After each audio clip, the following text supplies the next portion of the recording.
তো আজকের এই নবান্ন উৎসব গ্রাম বাংলার ঐতিহ্য নবান্ন উৎসবে আয়োজিত আজকের এই প্রাকৃতিক কৃষি খামারে ওনার দেলোয়ার ভাই এবং এবং আমার এখানে আর বড় ভাই আছেন দেলোয়ার ভাই।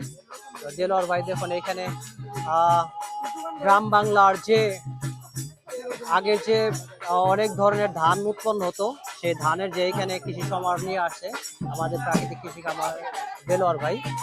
তো দেলোয়ার ভাই আজকের এই আমাদের এই গ্রামে আয়োজিত নবান্ন উৎসব সম্বন্ধে আপনি কিছু বলেন। ধন্যবাদ।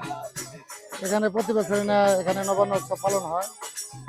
আমরা গ্রামের সবাই একসাথে সম্মিলিত হয়ে এখানে নবান্ন উৎসব পালন করা হয়। খুবই ভালো জলবায়ুর উদ্যোগ এবং আমরা গ্রামের সবাই আনন্দিত যে এরকম একটা উদ্যোগ নেওয়ার জন্য।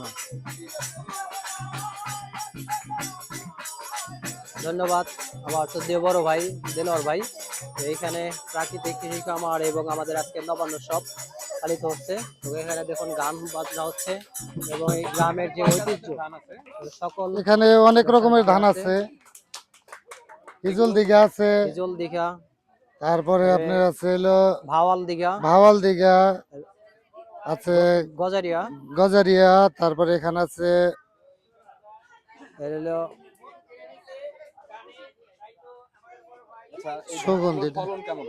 হ্যাঁ, এগুলা ভালো হয়। এগুলা সবই হয়েছে আপনার প্রাকৃতিক কৃষিতে তৈরি হয় এখানে।